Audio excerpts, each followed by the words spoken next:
Coming up next, Will Quaranta, but before we get on to his speech, I will remind you that you can use the hashtag #InnovateTheState to tweet at State of State, and we'll be checking those intermittently throughout the day. But next up, we have Will Quaranta.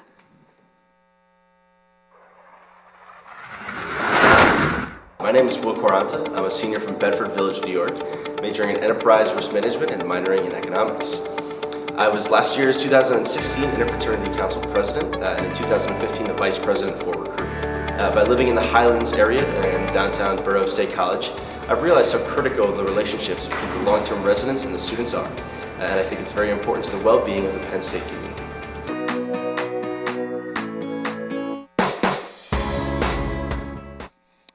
Hello. How are you all doing today? Thank you to the State of State team for having me. It is an honor to speak to you all. And today I'll be talking about the relationship between Penn State and State College and how we can improve the experience that you all have here on this campus. Before I do that, a little bit about myself. As she said before, my name is Will Quaranta. I was the Interfraternity Council President last year. The year before that, the Vice President for Recruitment as a sophomore on the Executive Board.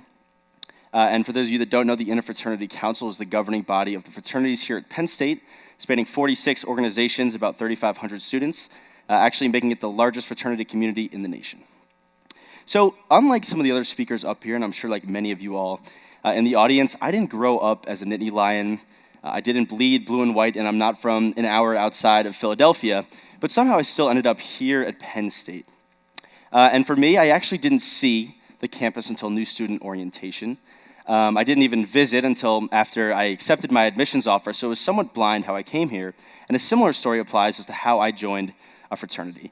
My dad was not in one, my brother was not in one, but I wanted to be involved and get engaged in the community. So I went downtown, I heard what they had to say, and they'd mention all the things that you would expect. They talked of philanthropy and the brotherhood and the social events, but what they didn't mention was that I would soon be a resident of the Borough of State College. Fast forward a year later, and I'm moving into Acacia Fraternity House, 234 at Locust Lane, in the Highlands area of the Borough of State College. And while many people, have a housewarming party, they accept gifts and have family and friends over, I moved into a house and kind of just got my key, unpacked a couple suitcases, bought a mattress, and went on with my day. And I kind of think that's symbolic of how a lot of students here at Penn State view their experience with State College, but whether we like it or not, a lot of our memories are not only here at University Park, but also across College Ave in the Borough of State College.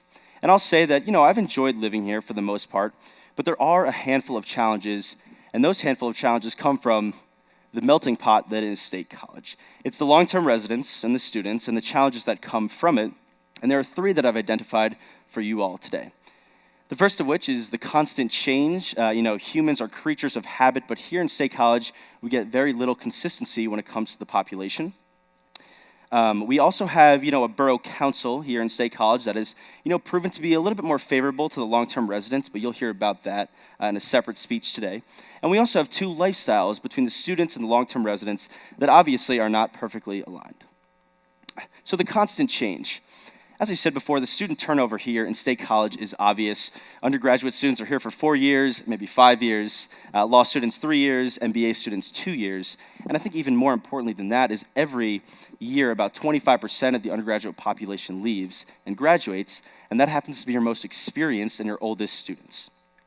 On top of that, just the natural flow of the year changes the town every week, every day, and every month. Today at State of State will look a lot different than the town will tomorrow. It will change next week for Thon, and then for State Patties, and spring break will look a lot different than this week.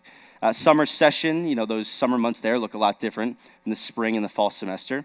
And of course, we have events here in State College that change the dynamic of the town. We're the third largest town when there's a game, and we have 100,000 people in that stadium, and on a non-game day, it's about 10th to 15th. Even Madison Square Garden, the self-proclaimed world's most famous arena in New York City, only fits 1/5 of that number in 20,000 people. Again, we are creatures of habit. We want that consistency, and here in State College, we get very little of it, especially having such a vibrant student population. We have students here in the center of Pennsylvania, 3 hours from the closest city. It's impossible to hide when we are missing. At Ohio State or at NYU or at Boston College, you'd probably be able to hide their absence with a bigger city, but here it is glaring. On top of that, we have a different lifestyle. The students and the long-term residents have different intentions. They have different schedules, different activities, different budgets. The long-term residents are here for that more traditional, have their children, raise their families, that really American dream. The students are here to grow, to find themselves for an education, to expand their social and their professional network.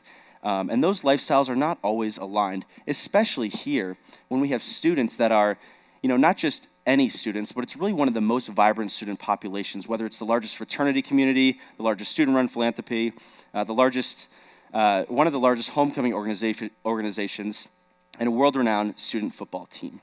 So the lifestyles will not always align, and I'm not here today to say that we have to change those lifestyles, but instead I want to change how we interact with each other and kind of approach it how Chris said earlier today, as one society. We can operate as a skeletal and a circulatory system, and while that may sound silly, I really think it does serve as a model as to another kind of frame and as energy that we see across the human experience. The skeletal system serves as a frame. But, in isolation, it's really just a dry composition of bones, and the circulatory system serves as that energy, but on its own as well, it would just be a pool of blood, but together they operate in that perfect harmony to serve the body, as the students and the long-term residents can do here in State College. The long-term residents serving as that frame and as that energy, and the students serving, giving us that purpose, that education, giving us Penn State, and the long-term residents offering us a direction. I will admit that while that is certainly my dream for the future, right now it really is just a dream, and there's a more appropriate first step that we can take. And that's treating it like your freshman roommate. You probably don't know much of your freshman year roommate. I'm sure you move in and don't exactly know what they're about. You probably did a quick Facebook search. And when you moved to State College, you probably did, a quick Google search. But nonetheless, you two find a way to be compatible because you both have a vested interest in doing so and making that living arrangement as positive as possible. You all come in, you set guidelines of when you'll turn the light off, of when you'll wake up in the morning, and if you do, you'll try to turn your alarm off right away. You two are probably involved in different organizations, have different intentions, different budgets, go out at different times. I'm sure you find a way to invite that roommate to a party, but kind of hope they don't come. And you're probably not friends, but you're Facebook friends, and you might not like them, but you'll like their Instagrams. It's kind of what I want here. We may not like the long-term residents' Instagrams, but nonetheless, I think we can appreciate the value that they bring to this community.